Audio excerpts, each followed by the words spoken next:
Ayan, let's have second sample problem.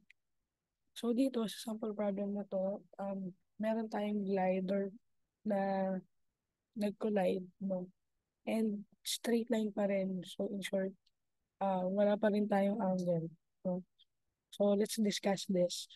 So two gliders with different masses move toward each other on a frictionless air track. After they collide, glider B has a final velocity of positive 2 meters per second. What is the final velocity of glider A? How do the changes in momentum and in velocity compare? So makikita natin dito, let's take a look na meron tayong event on the before the collision, during the collision, and after collision. So let's take a look at this. So meron tayong glider A and glider B. So initially, no, yung glider A natin, meron siyang positive 2 meters per second. So towards the right yun. So yung glider B, we have negative 2 meters per second. So towards the left. So ano nangyari, nag-collide sila, o nagbungguan sila. And after the collision, yung mass ng glider B, kanina towards the left siya, pero after nila magbungguan, so tumalsik, hindi mo tumalsik, pero nag-rebound siya. So, ngayon, papunta na sa right yung direction ng glider B. So, ang tinatanong dito, ano na yung final velocity ng glider A?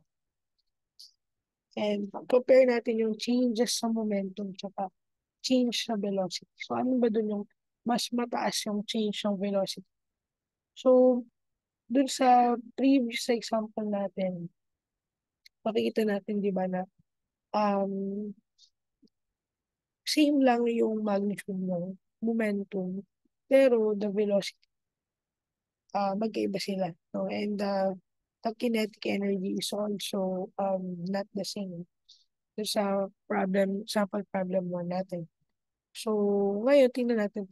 So, what if ganito? So, and dun sa rifle problem pala natin, the initial velocity of both particles ay zero. So, dito, merong initial velocity. So, let's solve this. So, lagyan natin ng notation. So, yung given natin, before the collision, let's name it na lang na VA1X, no? And VB1X. So, yung before the collision. So, na, yung 1 indicates that it is before the collision. So, we have the mass A is equals to 0.50 kilograms. Yung mass B natin is equals to 0.30 kilograms. Then, we have VA1X, no? Yun yung before the collision. Meron tayong positive 2.0 meters per second. Then, meron tayong velocity nung glider B. Meron tayong negative 2.0 meters per second. So, after the collision, we will name that as 2, no? Yun yung number that 2. So, meron lang tayo isang sa glider B. So, we have BB2X is equals to positive 2.0 meters per second. So, towards the right pa siya. So, ang tinatanong sa atin, ano daw yung velocity ng glider A? So, VA2X. Again, X component lang yung meron tayo. Since wala naman tayong angle. No? So, let's solve this.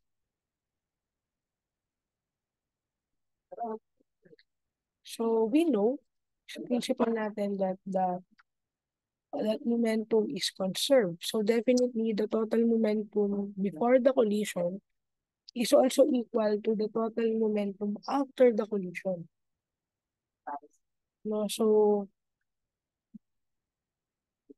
can get that the total momentum, so this is our total momentum, is equals to the total momentum at after the collision. So, you can get the total momentum before the collision as yung momentum ng particle A at yung momentum ng particle B before the collision. So, we have MA, V1, VA, 1x plus MB, VB, 1x. So, this one is the momentum of particle 1 or glider A and this is the momentum of glider B. Equal siya dun sa total moment after the collision. So, we have mass A times the velocity ng particle A after the collision sa x-axis plus yung mass ng glider B times the velocity ng glider B after the collision. So, ang hinahanap natin is yung velocity ng glider A. So, again, no, you need to indicate the sign, the direction. So, kapag positive, positive. Kapag negative, negative siya. Okay? So, we can get the MV, VA2X, no? So, lipat lang natin sa kabila. Ito, no? So, lipat lang natin sa kabila. So, we have MA, VA1X plus MV, VB1X minus MV, VB2X over MA. So, ni-rearrange lang natin yung equation. So, we can get the final velocity ng particle natin, yung glider A. So, we have yung mass A natin, 0.50 kilograms, 0.50 kilograms, times velocity is positive 2 meters per second plus yung velocity ng particle B is mas maliit na 0.3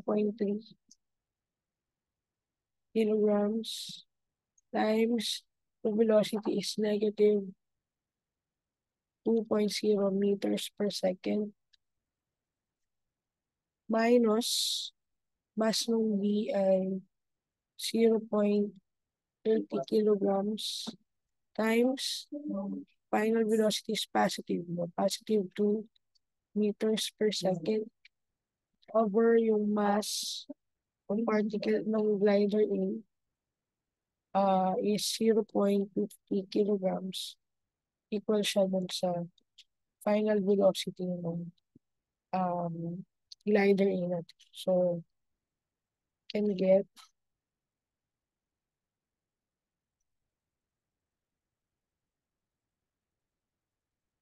4.5 to 0.3.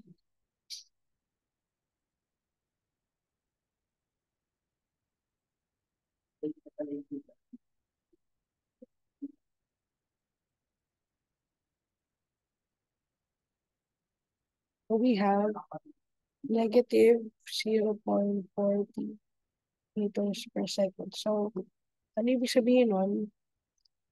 We can see that the motion of the glider A towards the left.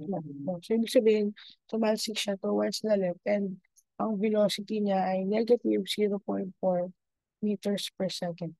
So, let's take a look dun sa pagbabago ng velocity and ng momentum ng dalawang particle. Alam natin na yung final velocity. So, we can get the um, change in momentum tsaka yung velocity ng particle.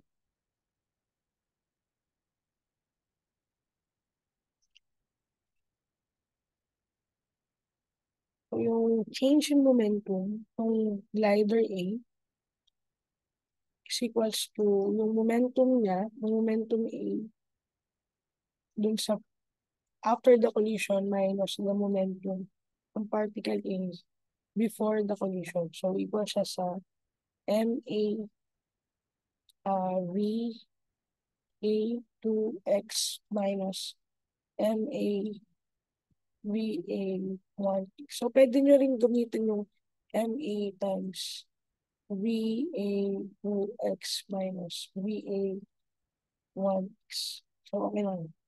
So, yung change in momentum natin ng A equals to mass A 0.50 kilograms times change in velocity. So, we have negative 2.0 meters per second minus 2.0 meters per second.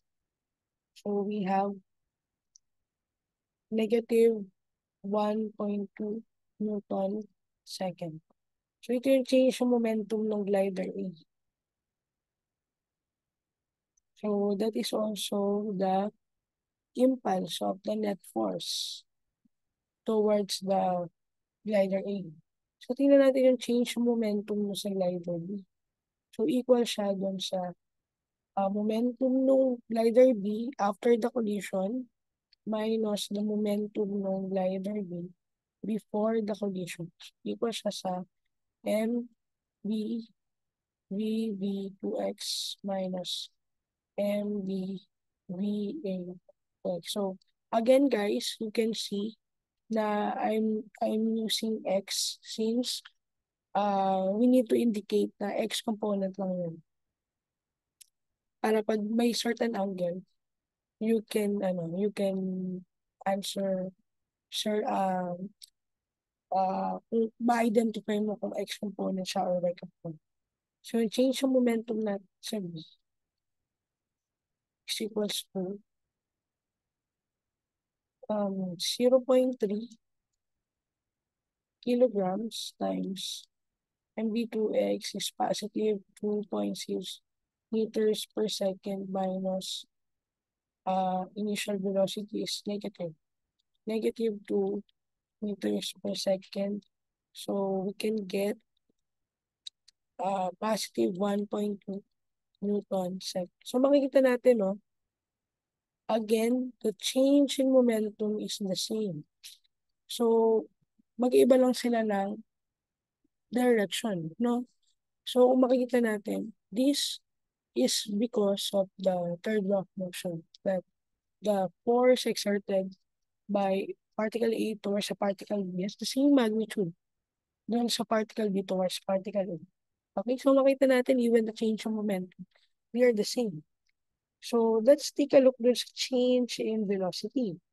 Yung change ng velocity ni particle A, so yung velocity nung before, velocity A 2x minus velocity A 1x.